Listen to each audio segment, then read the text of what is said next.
So it's about 2 weeks until the Unleashed set reveals. That's right, set 3 is coming here pretty soon, which means next week, next Friday, we're going to be starting pre-Rift events. So we are going to be doing a deep dive into what all of that means. Whether you're new to a pre-Rift event or you're a seasoned veteran and you want to see what the 15 card pre-con decks are that you're going to be able to base your build off of, we're going to be diving into all of that right now.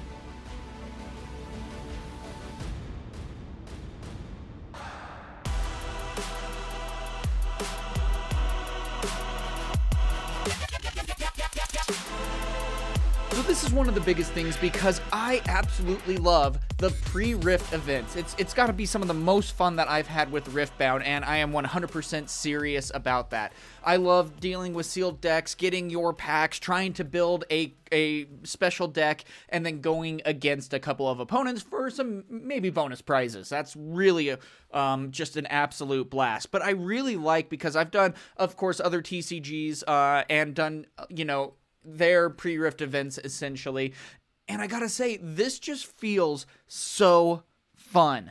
And they give you really a lot of cards to help base your build off of. I mean, heck, you really only have to build a 25 card deck, and they give you 15 cards to already give you a great foundation. And this is also something that I absolutely like, because if you happen to be new to Riftbound, if you're a new incoming player, if you haven't necessarily even tried the game before, well, a pre-Rift event is one of the best things for you to be able to do to just get your feet wet. It's not competitive. It's just a fun event. People are coming together to celebrate and play a brand new set. And a lot of us are on equal footing here, which is just a really fun time. So if you are brand new to the game and you just want to figure out, hey, maybe is this game for me or not? This is a very non-expensive way to be able to do so. Even if you do want to try it out, then, I've done this with my friends. I'm like, hey, do you want to try out this game?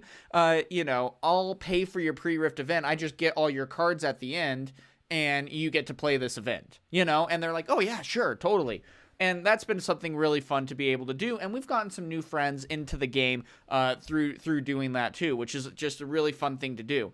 Now, of course, make sure that you at least know the rules. But other than that, you can have a really great time at this event. And with that, how is this event going to work? Now, of course, if you already know how pre-Rift pre-release events or pre-Rift events specifically, how they work, go ahead and look at the timestamps. You can skip ahead to the 6 deck lists that you are able to potentially pool at this event. With that, we also are going to be starting out that this includes, you're going to be potentially getting 6 potential legends. Now, does that mean that you necessarily have to start off with that legend when creating your deck? No, not at all. In fact, in the last set, there was a couple of times where I pulled, like a Jax legend, and those 15 card pre-con decks, and I was just like, okay, cool, but I want to play Sivir. I pulled a Sivir. I'm going to play Sivir as my legend instead.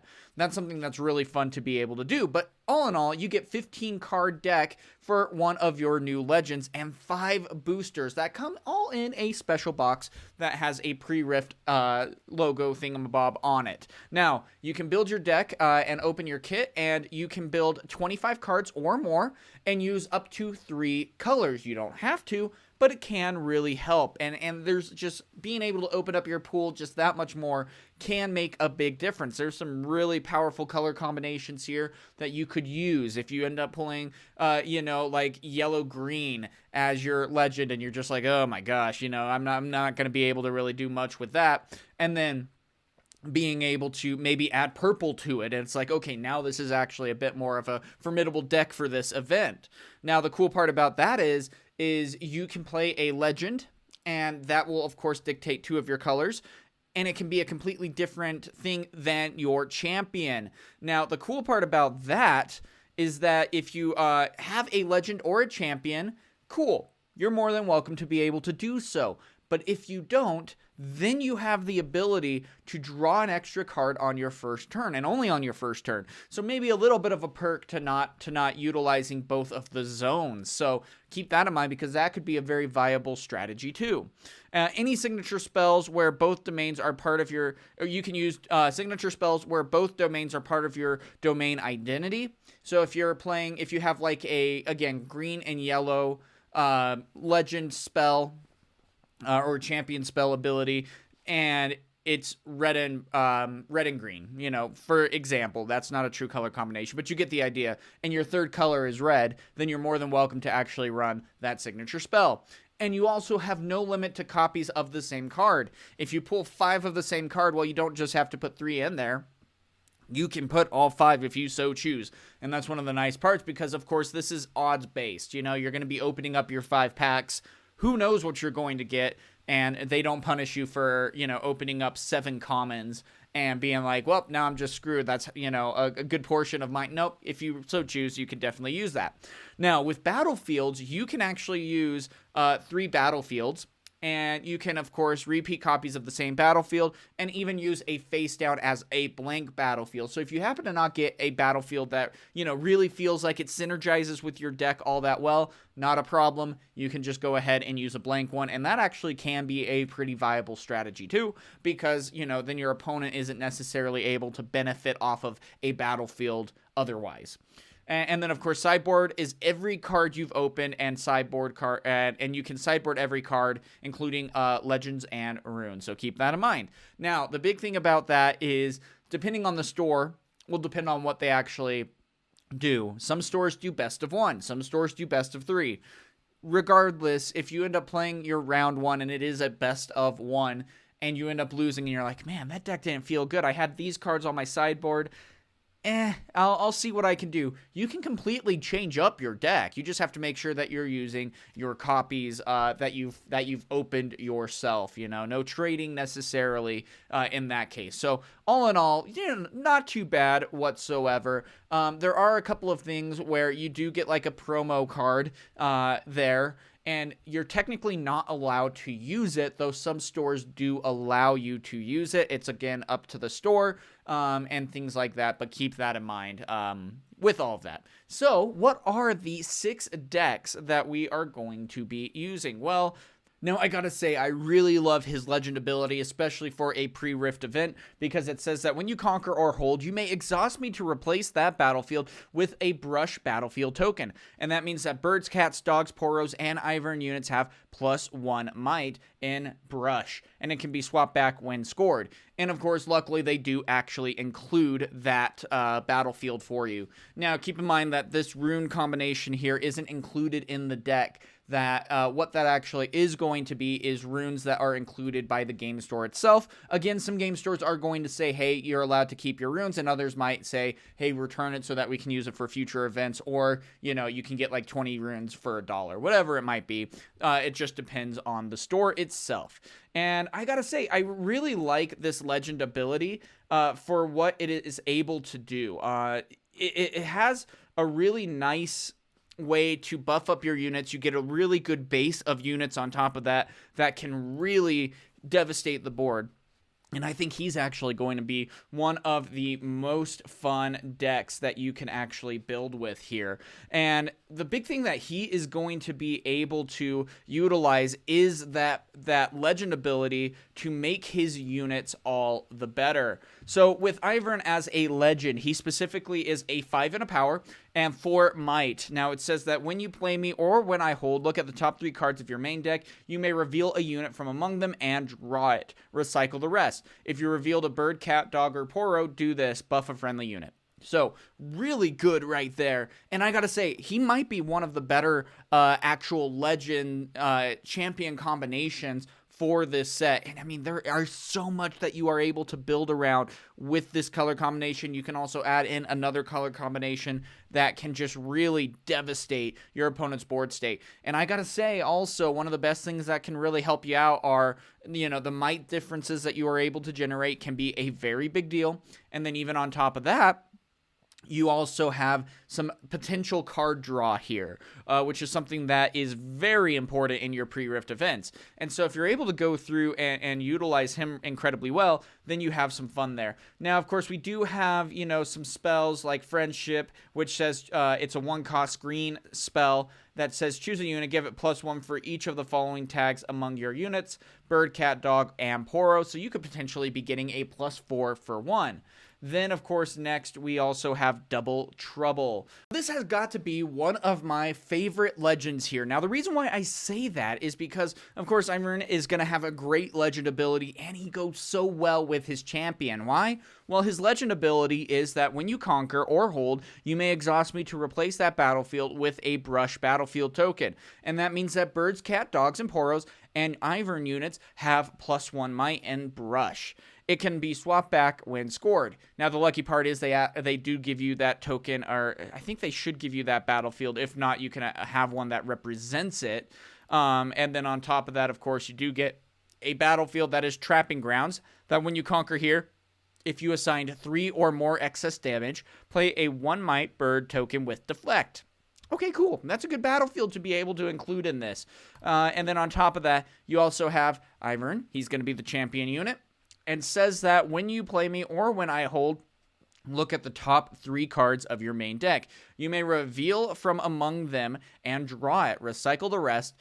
Then, if you revealed a bird, cat, dog, or poro, buff a friendly unit. Okay, that's really good right there. I really like how that can be in great combo here with the legend ability. And then you have actually some really good cards to be able to help you build into that full picture. Now, of course, you have Friendship. At reaction speed, you are able to choose a unit and give it +1 might this turn for each of the following tags among your units: bird, cat, dog, or poro. So you could potentially be adding up to 4 might to a unit for 1. In a pre-Rift event, that is incredibly powerful and something that is going to be able to get you so far ahead and win some very big battles here. Then next, of course, you're going to be getting Double Trouble. This is a 2, can be repeated for 2, green spell.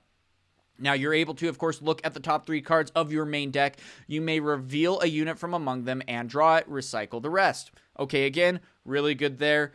If you're able to dig into your deck and look at and find a certain card, again, really good there, and just a nice asset to be able to have. If you're able to continue to fill up your hand with cards, you're in just such a better spot there, and you can outdraw your opponent, and that alone can be a huge advantage for you to try to take the game.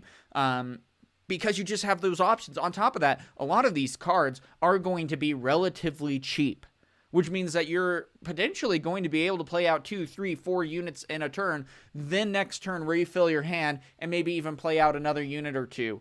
If you're able to continue that bombardment, that is so hard to keep up with, and just a really fun game for you to be able to have. Now, we also have Mutated Monster. This is going to be a 2-for-1, a really good 2-drop, especially because when you're holding, you're able to get +2 as a defender. Now, of course, with the Ivern battlefield, that can be a plus 3 on that point, because you're going to be able to go up to 4. It also has tank, which is going to be a great way for you to be able to defend other units. Then, of course, you also have Soul Harvest. Kill a unit out of battlefield with 3 might or less. Again, maybe something to really shift the tide into your favor. Killing out a unit in that case to be able to potentially take a battlefield. Really helpful there. Then, of course, we have Crimson Pigeons. I have +2 while I'm attacking with another unit.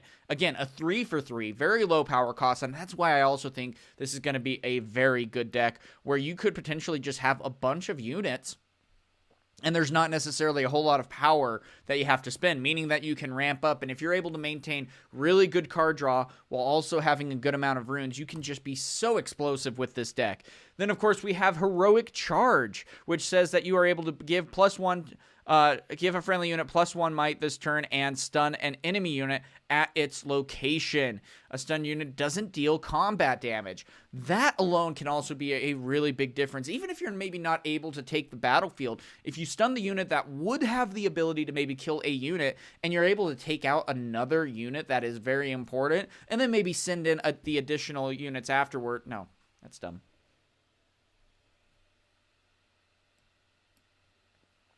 So if you're able to then just have an armada of units that are able to attack in, and then you're able to stun one of the biggest units so that you mitigate your losses, and you take out that unit and conquer the battlefield, okay then, you're sitting in a really good spot. Again, I really do like these cards that are included here. Then, of course, we have a Poro that if he doesn't die alone, he draws 1. You have a Frisky Hunter, it's a cat, that is a 4-for-3, and then you are able to play me. You play a 1 might bird unit token with Deflect, so again, you're multiplying, and again, no power cost there. Then we do have a wolf that is a 4 and a power for 6. It has ambush, which is so good in this set, something to really surprise your opponent with this color combination. And then it also says, as an additional cost to play me, kill a bird, cat, dog, or a Poro you control. You may play me to its battlefield, even if you don't have other units there. So again, if you have that 1 might token bird that you ended up creating, all right, cool, it's dead. You're able to keep the rest of everything and still attack in and get a 6 might unit for 4 and a power. Really good right there. I absolutely love that. You can also play it on your opponent's turn, technically. So if you have the runes up, you can totally ambush on their turn. Next, of course, is going to be Flurry of Feathers. That's going to be 4 and 2 power green spell. And it can be at reaction speed, and you get to choose one. You can counter a spell, play 4 1 might bird tokens with deflect, and that is something that could be very interesting for you to be able to use then. Why? Because you might be able to add 4 might to the battlefield, really good. But at the same time, it is a pretty expensive card. But if you're able to counter a very important spell at that point, all right, sounds good. But again, the 2 power might be a little bit difficult to try to run there. Then, of course, we have Ultra Soft Poro. You get to play 2 bird unit tokens with deflect and use this ability only while I'm at a battlefield. Again, this is a 5 for 5, so maybe a little bit expensive there. But man, if you're able to just add 2 might every turn, you accompany that with the cat that has tank, and it goes up to 3 or 4 depending on what battlefield is there. You know, this could be a very difficult thing to try to take care of, and you're just like, hey, here's 2 more, here's 2 more, here's 2 more. And it's like, all right, well, you're just going to continue to hold that battlefield, and there's nothing I can do about that. Then the final card of this deck is going to be Starhound. It's a 5 and a power for a 6 might unit. This is going to be considered a dog, too. It's a big boy, that's for sure. And then it says, when you play me, return a bird, cat, dog, or a Poro from your trash to your hand. Again, really good interaction here, and this is why I think that he has a good chance of being one of the most powerful pre-con decks that you are able to get in this event, so that your sealed can start off incredibly well. Then even on top of that, adding a 3rd color, whoo, sign me up. If you get like maybe some purple in here too, and you get some bounce back spells or things like that, it can be an incredible deck to be able to shut down your opponent. If you even add some like stun spells into this, ooh, it's going to be a lot of fun. Then, of course, next, we're going to be going into Vi in this case. Now, Vi is interesting, and the reason why I say that she's interesting is because she has a good ability and color combination for a pre-Rift event. So what is it? Well, here we go. It says that when you conquer, if you assign 3 or more excess damage, you may exhaust me to ready a unit. That can be really good right there, because you could just continue to bombard time and time again with a unit and continue to just take out a battlefield. Now, you also have Valley of Idols as your battlefield. And when a player plays a unit here, they may pay 1 to buff it. So again, you're going to just keep making your stuff a little bit bigger time and time again. That can be really good. Then likewise, you also get a Vi champion. This is going to be the Peacekeeper. Also has ambush. That's going to be a great way to deal 3 excess damage. And then on top of that, when I attack, stun an enemy unit here. So, I mean, that's just going to be super good. You're able to go in for 5. You stun, so they aren't going to be able to deal any damage back to you. And you're just like, oh, now you're going to die. And again, a great way to be able to protect your unit and then get in and just absolutely devastate their battlefield there. Could be able to get ahead incredibly well. Then, of course, we have Carry On Dredger. It's going to be a 2 for 1. And another great 2-drop here. It has Death Knell to be able to play a 1 might bird token with deflect to your base. So again, just a really fun way to be able to drop a 2 might unit, and it multiplies. Also got to say, I love Inferna. It's going to be another 2 for 1, has ambush, but also has assault too. So you're going to be able to attack him for 3. If you go first, you drop this, then you attack into a battlefield, or if you go second, you drop this, you attack into a battlefield, and then you're able to deal 3. That can be something to really shift the tide into your favor, especially if maybe you're trading in, or you're able to take the battlefield at that point. The hard part is she's going to have a difficult time holding. That's true, but still a really fun way to be able to get some aggression early on, and with ambush, that is very valuable. And then after that, of course, we have Smite. It says that at action, you are able to do a 2-for-1, 1 power. That is going to be saying you deal 3 damage to a unit out of battlefield, and if it would die this turn, banish it instead, so it is just out of the game. So great addition right there. Then, of course, we have a 3 energy, 2 might, yellow unit, Black Rose Dignitary. This has Assault 1 and Death Knell to channel 1 rune exhausted. Again, this is actually a really good card because if you're able to attack in, maybe clear out a battlefield, this dies in the process, you channel a rune, that can get you pretty far ahead. Not only are you scoring a point, but on the following turn, you're going up by 3 runes instead of 2. Also, if you maybe have a power spell that you might need to play, well, you just channel the rune, so that really mitigates the power cost, essentially, because, well, this is just an expendable rune at this point. It's extra. And so you might be able to get some really fun, ways to utilize that and get things done. And then after that, of course, we have Heroic Charge. That's going to be 3 energy, yellow spell that says you give friendly units +1 and this turn. You give a friendly unit +1 this turn and stun an enemy unit at this location. So really fun and a great way to, again, like what we saw in our previous precon, great option there. Next, of course, we have Sharkling. This is going to be a 3 energy, 1 might red unit. This says that it has Accelerate, so you can pay an additional 1 and a power to have it immediately attack in, and it has Assault 4, so it can attack in for 5 at this point. Wow. That can be something that just really shuts down your opponent. They don't see this coming. Yes, you do have to pay 4 and a power. That can maybe set you back right there, but if you're able to get a battlefield taken, and that might be their only unit out, they might have some spells in hand, and that's really it, or they have no way to accelerate their own units out. Well, then you're able to then just sit there and be like, I'm good. Or you attack in, you deal the excess damage, you're able to ready the Sharkling, you pull it right back to base, and he's able to fight another day. If you're swinging in for 5 every single turn, that can be so difficult to come back from. Then on top of that, we have Square Up. This is also going to be able to be repeated. You can discard 1 to be able to repeat it. And you're able to give a unit Assault for this turn. Love this card. You could potentially just end a game here by paying 4, repeating it to discard 1, and then you're off to the races there. And you can target the same unit to give Assault 8, or you just go and pick 2 different units and they both have Assault 4. Either way, you're sitting really good. Then on top of that, we have Arena Kingpin. He enters ready. He's a 5 with 3 might, and then you're also able to tap him to be able to give a unit +3 this turn. That can be a big difference maker too, and, maybe not necessarily a meta card in the actual competitive scene itself, but in a pre-Rift event, this could actually be pretty solid. And then if you also need him to attack in on the following turn, there are ways that you are able to do so. You can go ahead and tap and give a unit +3. They attack in, they deal excess damage. You then ready him up, you move him into another battlefield that he could potentially take, and then you're able to, just have a lot of really cool combos there to be able to utilize. We have the Fluffy Poro at this point, again, a 5 for 5, the Ultra Soft Poro playing 2 birds when it's tapped. And then also we have Lord Broadmane, that's going to be 5 and a power for 5 might, has Ambush. And then when you play me, you give other units here, you have Assault this turn. Crazy right there. Love that. That could be another game finishing type move where you just send all your birds and all your tokens and a couple Poros, and then you just tap and say, oh, by the way, here's an ambush unit, and everything gets also +1 on this attack. Again, you could win the game with that kind of combination there. And then, of course, we also have the Yeti Brawler. That's going to be a 6 for 6 red unit that says, when I conquer, if you assign 3 or more excess damage, play 2 gold gear tokens exhausted. Whew, that's really good. So, again, some really fun abilities there. And I got to say, that's why Vi, I think, is going to be one that is very surprising for me. And why I think that she could be pretty dang solid. Next, of course, I'm going to be saying Kha'Zix. This is going to be the Void Reaver. Now, what this specifically is going to be is that you have a lot of really good legend abilities here in this set. This is why I like Unleashed here. You have that when you win a combat, you're able to gain 1 XP.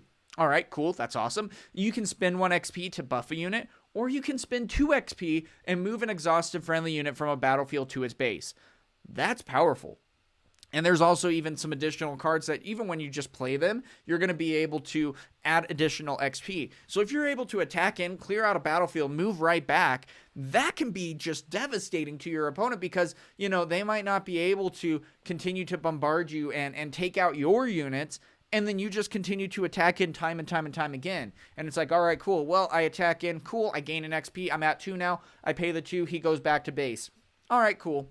You know, it's just such a fun ability there. Then, of course, you have Ripper's Bay, that when a unit here is returned to a player's hand, that player may pay 1 to channel a rune exhausted. All right, cool. You know, not necessarily bad, but maybe one that you would want to keep out.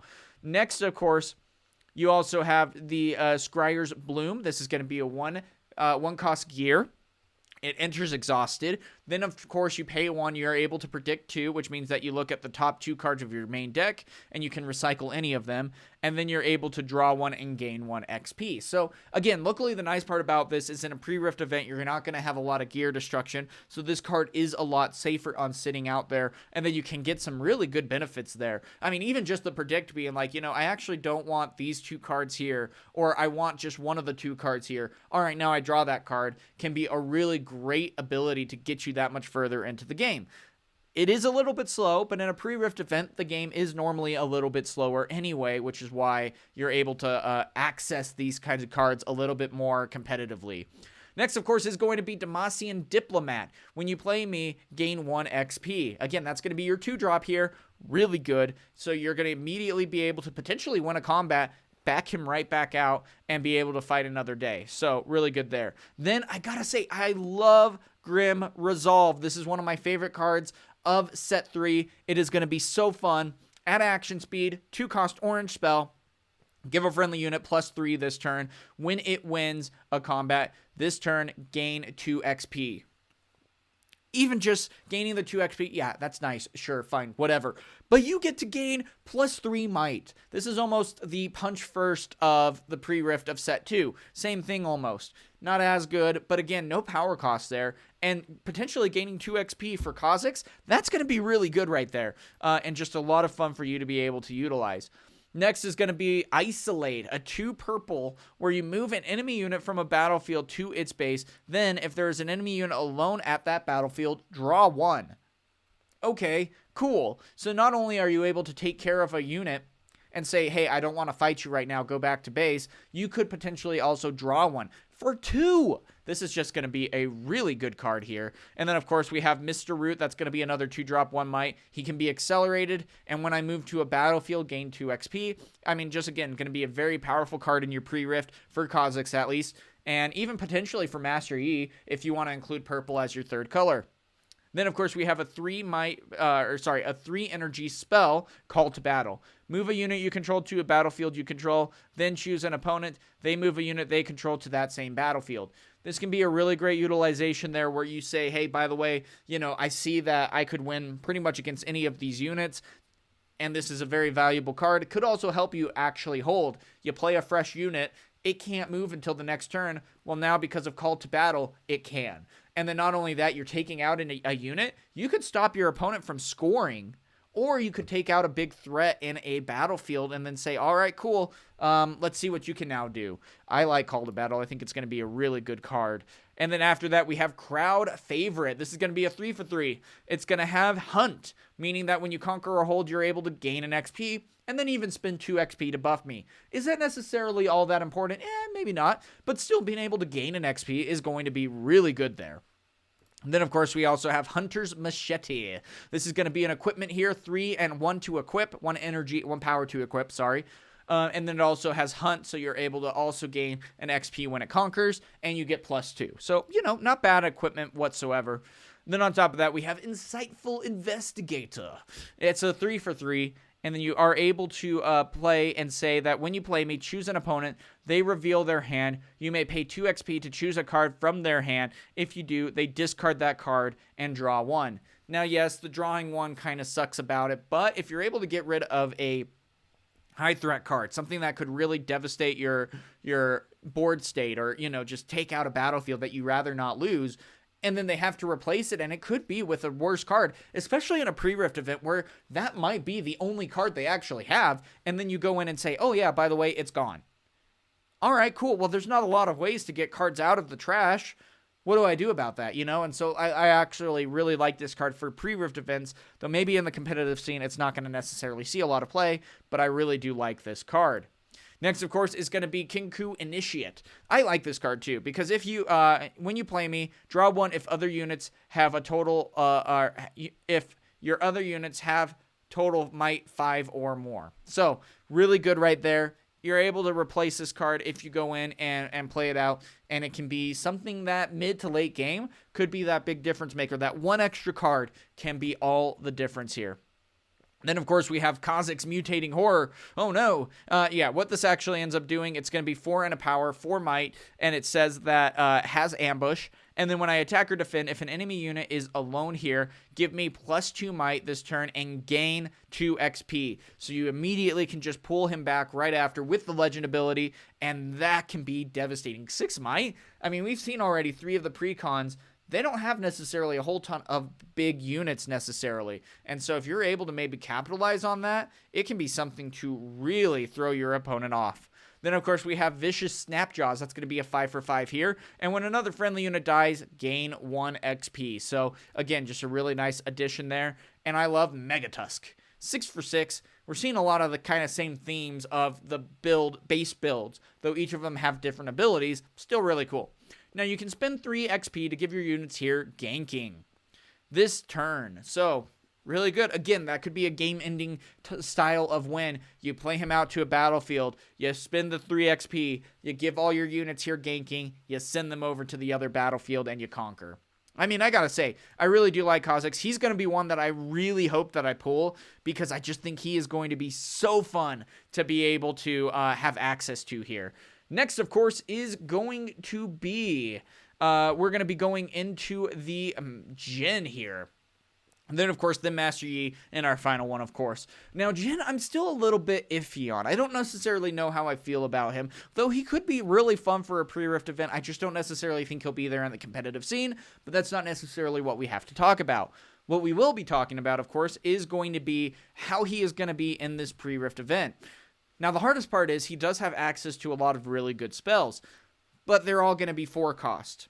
Now, the nice part is everyone's going to be building up their deck, so you might actually have a bit of an advantage here that you wouldn't otherwise have in other battlefields. Now, he specifically says, as a legend, when you play a spell, if you spent 4 or more, you may banish it. Then, if there are 4 spells banished with me, put each in its trash, channel 4 runes, and draw 1. That could be really good. Now, that might be a little bit difficult to try to do in a pre-Rift event, but they at least give you a lot of assets to be able to do so. Now, first off, we have Jhin. He's going to be the Murderous Artist. Now, he's going to be a 4 for 4. He's going to have 1 power cost, of course. And then he has Deflect. Can also gank, which is really good. And then, I mean, I'm really impressed that they gave him this legend here, or this champion here, because anytime that he moves, you get to add 1 and a power. That can be a big difference maker there, too. Really like him as a legend ability. Then on top of that, we have Downstage Dramatics. At reaction speed, you can also repeat this, so for 4, you can draw 2. Now, yes, maybe in the main competitive scene, not the best, but in a pre-Rift event, again, card draw can be one of the biggest difference makers in your game. So if you're able to maybe draw 2 cards, even if you are paying 4 for that, all right, that's perfectly fine. That could be the difference between winning and losing a game. So I really do like this card's addition here. Next, of course, we are going to be going with Frigid Jewel. Again, this is going to be a gear, a 2-cost gear, that when you draw your second card each turn, give a friendly unit +2. Now, you might need to find some ways or have some good pools in order to maybe include this card. This could be one that you just take out in this case. Not a big deal if you do, but it is something that you can definitely keep in mind with this. And I like it. You know, if you are able to get maybe the extra card draws in a couple of ways, then it's worth taking. Otherwise, it might just be an easy one to cut, and you just add additional cards that might benefit you a lot better. Next, of course, is going to be Ice Val Archer. That's going to be your 2-drop, 2 might, of course, and when I attack, you may pay 1 to give a unit here -1 this turn. Again, that little -1 can be a very big difference maker there, because it's like, hey, where it might be a trade now I'm actually winning this battlefield. That can set your opponent back a decent amount. Really like this card's addition. Next, of course, we are going to be going in to Lotus Trap. This is going to be a 2-cost spell, red spell, that can also be hidden. Now, at reaction speed, you can also play it either way. You can choose a unit, double all damage that would be dealt to it this turn. So it's like, hey, you got your big boy out. It's a 6-might unit. You're attacking into a 3-might. Well, guess what? Now it's a trade. So that can be something to really surprise your opponent. Now, you do probably want to keep 2 runes up to be able to play this card, but still, this is going to be a really fun addition because you can catch your opponent off guard. If they think that they're getting an advantage here, awesome. Now, at the same time, if you're going against someone and they have a bunch of 1-might tokens, doesn't necessarily matter here, but if they have that big unit in and this is their final push to try to get advantage or try to catch back up into the game, and then you play out this trap, and they're like, yep, sorry, that's all I can do. Looks like you're probably going to take this game. Really fun addition there. Then, of course, next we have Upstage Comedy. You get to also repeat this, so this can meet the 4 cost of Jhin here. So if you do repeat this, you can ready basically 2 of your units. Really good right there, too. So you can maybe say, hey, I attack in, I take this battlefield. All right, I'll pay 4, move them right back. Or you might be able to, hold the battlefield, move them back to base, play this out, ready both of them, move into another battlefield, and conquer it. So a way to potentially gain 2 points in a turn. Really solid right there. Next, of course, we're going to be going into the Prepared Neophyte. This is going to be a 3 energy, 1 might red unit. Now, if you spend 4 or more on a spell this turn, I have +4. Again, really good card.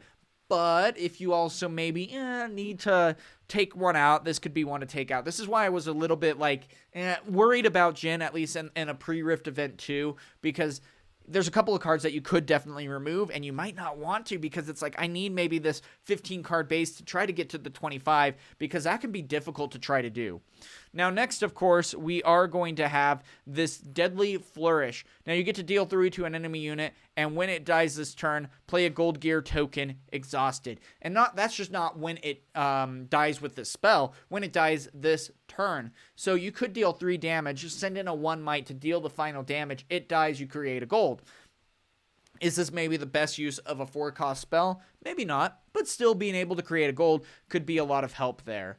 Then, of course, next we have Dramatic Visionary. This is a 4/4 blue unit that has Death Knell, Predict 2. So you're going to be able to look at the top 2 cards and then either leave them on top or put them on the bottom. Either way, still a pretty decent card. Again, you're getting 4. No power costs there, so not bad. And again, we then see Square Up. This is, of course, one that you're going to be automatically able to repeat by discarding a card. Really good right there. Potentially adding Assault 4 to 2 different units. Really good. Also counts for the Jhin Legend ability, which is solid.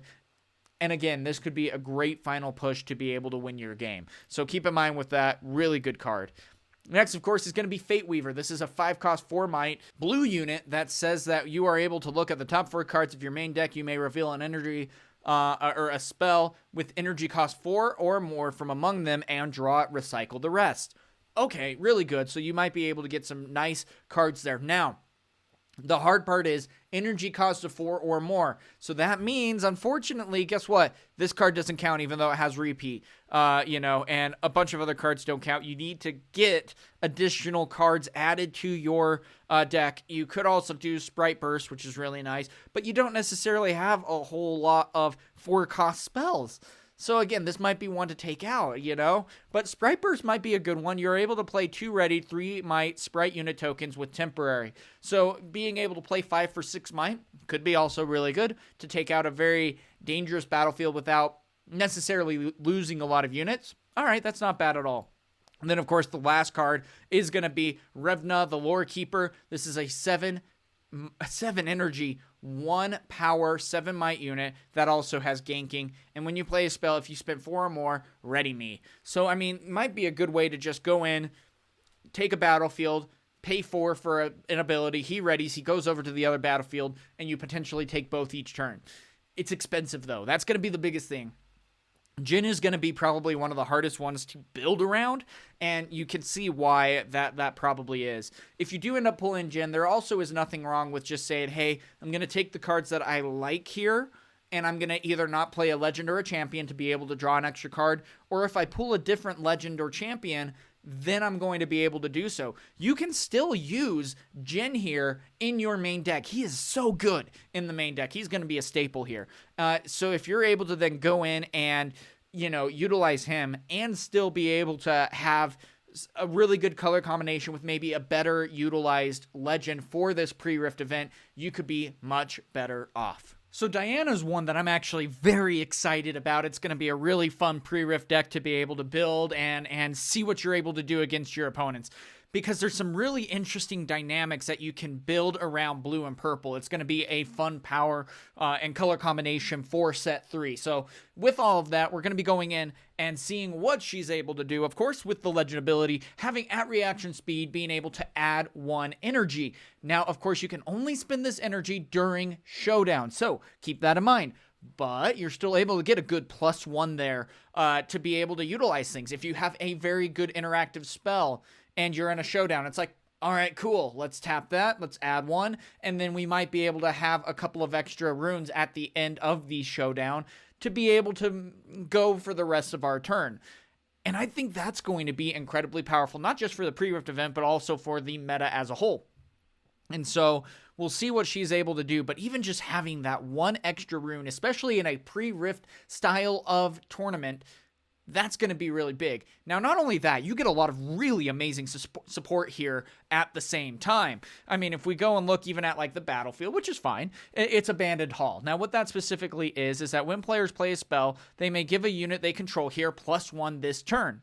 So, of course, you can see the theme that you're maybe wanting to build around with Diana in this case, because if you're able to get some good spells going on, then you have some fun interactions here. But it's also the powerhouse of spells that you're going to be getting here. The hard part that you might have in this deck is that you need to also make sure that you maintain a good amount of units so that your spells don't necessarily get, having their ability go off, but then you don't necessarily have any additional answers beyond that. That's where you might be able to struggle around Diana, but that's an easy enough fix, especially if you do just include like a third color as your unit base. It's like, oh, well, yellow just has a lot of really good units. Orange has a lot of really good units. Let's just add orange into this too. There's a lot of things that you can do in order to fix that. One of the best ones is going to be Existential Dread. The fact that you can go in for 1 and a power, be able to stun an attacking enemy unit. All right, cool. And then on top of that, having the ability to repeat it just to have it so that it returns to your opponent's hand. Well, there's maybe a couple of purple cards that, can stop these spells from going through. That's a big deal. But, I mean, the odds of your opponent necessarily having those cards, I mean, yes, you're given one. You're given the Abandon, which is the counter spell here. But, I mean, if you're not able to, then all right, cool. Well, Existential Dread is a very powerful card for that reason alone. That's a huge help right there. Then not only that, going into Abandoned, being able to, at reaction speed, counter a spell, and you return it to its owner's hand instead of putting it in the trash. And then, of course, you can predict on top of that. But that's going to be the big thing. Now, the difficult part is sometimes it might feel like with Abandon that you are only going to be minorly slowing down your opponent. Where it's like, all right, cool, you're going to go and see Existential Dread. I'm going to abandon it. It goes back to your hand, and you're like, okay, well, let me open up a new chain now. Here we go with Existential Dread again. Now, the risk of that is, of course, this does have a power cost, but there's even a couple of spells where that's not necessarily going to be a big setback, that even replaying the spell might be putting your opponent still even further behind, even though they did play the Abandon. And that's going to be the big thing, too. It's like, well, Abandon is a 2-cost spell, and you as an opponent might have saved then that 2 mana instead of maybe playing out a unit or maybe having some kind of interaction during a showdown that might have made your position a little bit stronger. And especially in a pre-Rift event, those types of things can make a much bigger impact in your gameplay. So you got to be a little bit careful about that and figuring out how to best go around there. Now, at the same time, we have Iceveil Archer. We've already seen that. That's your 2-drop, a 2 for 2, being able to pay 1 to add -1 to opponent when he's attacking. Really solid. Then, of course, one of the craziest ones here is going to be Bewitching Spirit. It's great to play on turn 2. You get to choose a player and they discard 1 card. Yes, you don't get to see their hand.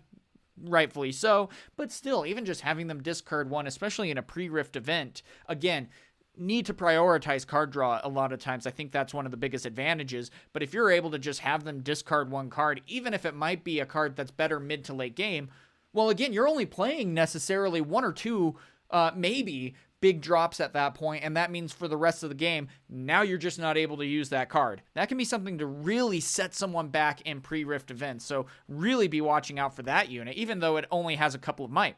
We also have the Chakram Dancer. That's going to be a 3-for-3 blue unit that has Ambush. So you can just be like, hey, by the way, here I am. What's up? And then when you play me, give your other units here shield this turn, meaning that they are going to be able to get +1 while defending. Now, one of the nice parts about this is, of course, it is a just when you play me ability. But if you're able to ambush, also not having a power cost associated with this unit, that can be something to really surprise your opponent, and adding shield might be something to really set them down.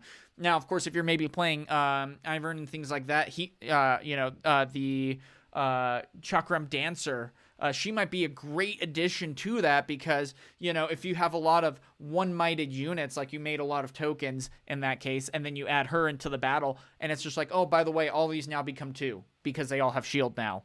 All right, yeah, that's a GG. Really cool combos there. Then, of course, as the champion unit, we have Diana. Now, when a showdown begins here, you may pay 1. If you do, predict. You can look at the top card of your main deck, and if it's a spell, draw it. You can also use her legend ability to be able to pay for that 1. But even just being able to look at the top card and see if it's a spell, especially when you're only playing maybe a 25 to maybe 30 card deck, this could be a good option there for you. Also, her just being a 3-for-3, a guaranteed 2-drop, especially in a pre-Rift event, is a very big difference maker there. Then likewise, we also have Eclipse, which is going to be a really awesome addition too. At reaction speed, you can give a unit -4 and then predict. But biggest thing, giving a -4, especially when you don't necessarily have a power cost there, that's insane. And so it's like, all right, cool, I'm going to send in my 2-might unit, and -4, so now you're, instead of being a trade, now you're at -2. The big thing about that is, yes, it does not say to a minimum of 1. That was only something that was in set 1 in particular. And now everything else actually can go into the negatives. Now, that doesn't mean that you deal negative damage or whatnot kind of thing, but it just means that you're just not going to deal damage. It's as though it's at 0, and at that point, any damage will then take it out. So keep that in mind. Eclipse is going to be a dang good card, and it's a common. So blue might be something that you might want to really consider as your third color. If not, purple is going to be a great addition, because why? Oh, yeah. Then we even have things like Lunar Boon. At reaction speed, you can discard 1, then draw 2. So that means that you're in a chain and they're going back and forth on things, and you're doing your action, then they do their reaction. Then you add Lunar Boon as a reaction, and you get to discard 1 and draw 2. You could get another reaction at that point. You could get something to maybe add an additional chain potentially. That could be something to really shut down your opponent. I mean, gosh, imagine if you do Lunar Boon, then you go into Eclipse. Now, of course, that is a lot of runes. I'm just, thinking out loud here. And then you're able to also add -4 after that result. Like, I mean, come on. That's just absolutely crazy, some of the dynamics that you're able to add here. Then on top of that, we have Crescent Strike. That's at action speed, that you are able to choose a battlefield and an enemy unit there and deal 4 to that unit and 1 to each other enemy unit there. So really good right there. You could really just board wipe someone. That's also something you got to be careful about if you have a bunch of birds and it's like, oh, by the way, Crescent Strike, they're all dead. So something to maybe be keeping in mind about that. Then on top of that, Starcrossed is going to be one of the best bounce spells in this game. At reaction speed for 3 and a power, purple spell, of course, you are going to be able to return a friendly unit and an enemy unit to their owner's hands. Good luck there. That's going to be a huge aid on making sure that you are able to get things taken care of and just shutting down your opponent. And you could be like, hey, here's my 1-might unit. It's gone. Oh, here's your 7-might unit. It's gone. Battlefield's open. I take it. I win the game, And that could be the thing to really slow down your opponent. And then they're just like, I don't know where to go from here. I'm too far back now. It's going to be one of the best cards of the pre-Rift period. Then, of course, we got Crescent Guardian. This is a 4/4 purple, and this is going to be, if you played a spell this turn, you may recycle a purple as an additional cost to play me, and if you do, I enter ready. So it costs 1 less to be able to accelerate this unit. Again, could be something really solid to get in, especially when you start reaching into that mid game, and you can start really dishing out some crazy turns. I gotta say, Diana's probably one of my favorites that I want to be playing to see what's going to happen here. Then on top of that, we have Walking Roost. Now, this is a 5 for 6 might that is a purple unit that has Deflect. And when you play me, choose an opponent. They play a +1 might bird unit token with Deflect. So yes, you are giving your opponent something. All right, that's fine. But for 5, getting a 6 might, especially in a pre-rift, that's pretty solid. Then the last one is a 7 cost spell, and it says give a unit -10 this turn at reaction speed. And it's just like, you're gone. You know, I mean, how do you come back from that? Even if you have the spell that adds Assault 4, you know, and you duplicate that, or you repeat that, and then you're giving 8 to a unit, and you're like, oh yeah, by the way, it's gone down to 0. Now, of course, that means that you had 7 runes up during your opponent's turn. That probably means you didn't do anything on your turn, but, you know, you get the idea. This is probably the one card, though, that I would probably take out. It's a really nice idea that is just way more trouble than it's almost worth. You know, you have to have either a really good built base at this point to be ready for your turn, and then you're utilizing 7 runes. 7 out of 12 is a lot, and the odds of even getting up above 7 can be a little bit difficult to try to do. And so it's like, I don't necessarily know there. But all things considered, man, Diana is looking incredibly fun, and I can't wait to see what is going to be happening here. Now, this one is going to be awesome. Master Yi. Now, we've also already started to see some XP decks that have been able to do pretty well, and now that we get Master Yi, it's like, all right, well, let's see what he's able to do. Now, he's able to be green and orange. Awesome, that's really good. Level 6, you are able to give all your units +1, and then also at level 11, your units enter ready. Now, in a pre-rift, you're probably not going to be able to get to level 11 relatively easy. That's going to be the hardest part about this. But even getting to level 6, giving all your units from that point on +1 can be something very difficult to try to come back from. Then on top of that, you're given, of course, Gardens of Becoming. That units here have tapped to be able to gain an XP. Really good there. And then on top of that, you get a lot of really good cards to be able to utilize here. Now, one that I'm actually really surprised about, they don't have the Scuttle Crab. I thought the Scuttle Crab was at least going to be included here, but it is such a powerful card. If you end up pulling it, I mean, I got to be saying that you are probably going to want to run it because you're able to immediately draw 1. Yes, it is a 0 might, but that doesn't stop it from scoring. You know, and then, of course, when it gets killed, you get to see your opponent's full hand. So something to really keep in mind if you are running green in any of the color combinations, that is going to be one of the best things that you can add at that point. And so with all of that, you have some great support all the same. Now, for one, this is going to be a green spell called Combat Experience, and at reaction speed, you're going to give a unit +1 this turn. If you are at level 6, you're able to give 3 might instead, so something really solid there. Then you also have Soul Sword. You're able to have a gear that at level 3, it gives an additional +1. So in total, if you're past level 3, which is relatively easy to do, then you can go to 2 for a 1 and an equipped. All right, that's pretty solid. One thing that I do like about this too is the Yi unit is going to be just one of the best units that you are able to do. Again, once you go and get him to level 6, you're going to be able to have deflect and ganking. That's going to make him all the more difficult to be able to take care of. And he has hunt too. So if you're able to go into a battlefield and then just be like, all right, cool, I got this. Now I gain 2 XP. Awesome. I'm already a third of the way there on being able to get to level 6 for the rest of the game. I think he's just going to be a solid unit. The fact that he is 4 for 4, meaning that he has no power cost associated, he's going to be one of the best turn 2 plays to be able to use in pre-rift or also just in set 3 in general. Really, really like this card. Next, of course, we have Jhin Hunter. This is your 2-drop here. that has Hunt. So when it conquers or holds, it gains 1 XP. And then at level 6, I have +1. So, not bad. And then with the Yi ability on top of that, that's going to be a +2. And so it's going to be at 4 might. So it can be pretty solid. Then you have Stare Down, one of my favorite arts for set 3. Love what they did with that. It's going to be a 2-cost orange spell that says to choose a friendly unit at a battlefield, move all enemy units at that battlefield with less might than the chosen unit to their base and gain an XP. So again, you're just like, hey, by the way, battlefield's cleared, able to attack in, and call it good. Now, of course, it does have to be less might, so keep that in mind on how you have to go about that. But still, it's a really solid addition to be able to make it to where you could possibly take a battlefield and maybe even take out a pretty powerful foe at that point at the same time, especially when they don't have any reinforcements. All the same, even just a point can be a big difference maker there. Then we have Wuju Apprentice, another 2-drop here that has Hunt 1, and then also at level 6, when you play me, draw 1. So at least it has a little bit more versatility coming into the mid to late game. That's going to be something to really help you out.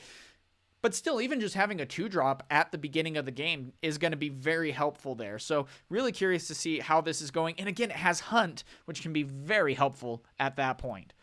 Likewise, you have Skyward Strike to move an enemy unit. And then at level 6, you can also stun an enemy unit. And so just absolutely crazy. Now, keep in mind that this is 2 and a power. So, might be a little bit difficult to try to get around and things like that. But even just to move a unit. Now, that means that you can go and take a battlefield, move them into a battlefield. You can move them out of a battlefield. Doesn't necessarily matter. Just as long as you move them, you're good to go. And that can be something that your opponent just doesn't necessarily see. If you're also playing Kha'Zix, a lot of what Yi has, hopefully you're able to pull because you're able to get some really solid XP gain here to be able to use for Kha'Zix, and you can benefit that, especially if you add green to him. That's going to be just really fun. Now, Enthusiastic Promoter, this is your 3-drop or your 3-cost for 2. This is going to be a unit, of course, and it's backline, meaning that it is dealt damage last. Then, when I hold, buff all units here. And, that's okay, but it's a guaranteed 2-drop. It's a guaranteed turn 2 play. That's pretty solid there. But again, might be one that you want to maybe remove. But if you are able to get those buffs off, that's going to be a big game changer there. Now, after that, we, of course, have Moss Stomper. This is going to be a 3-cost, 1 power, 3 might unit that has Hunt 2. Really good right there. And then at level 3, I have +1 and Deflect. So again, going in for 4, that's going to be pretty solid. And even just Hunt 2. I mean, if you go and you take a battlefield, you end up holding that battlefield, you're already at 4. You're 1 step away from being able to get up to that 6 XP. Big difference maker there, and something that can really help you get to past that finish line relatively quick. Then on top of that, we have Wily Newtfish. This says that it's a 4/4, no power cost, luckily. And then if you've gained XP this turn, I have +1 and ganking. So, not a bad option at all. Being able to gain some XP, all right, cool, it's readied up. You move over to the other battlefield, and you're able to gain some points there. Again, this is just really fun because he does utilize a lot of the XP benefits, and they did a really good job on this. The cards that are included in this pre-constructed deck. Really solid right there. Now we have a Moose. It is the Herald of Spring, a 4 and a power, to be able to you get 4 might out, and you also have Hunt. Now, when you play me, you automatically also gain 2 XP. So, I mean, that's kind of crazy. You go and you attack him with Moss Stomper, you hold, then you go and you play out the Herald of the Spring, you're immediately at 6 XP, all your units get +1. Okay, cool. Then that makes all of your other stuff just so much better to be able to use at that point. I mean, it could be a solid option. Then on top of that, you have Concentrate. Now, this one's going to be a little tough because the odds of you trying to get it to where it costs 4 less to be able to draw 2, probably not possible, but it's a 5 cost all the same. And if you get to level 6, then you pay 3 to be able to draw 2. It's also a common. That's not bad.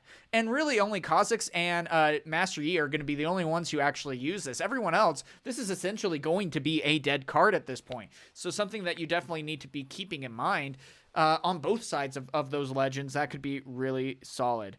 And so we'll see what ends up happening, but I am really excited to see what this legend ends up doing, or what this card ends up doing. And then the final one, so glad they included this. It is a 5-drop, no power, 5 might unit.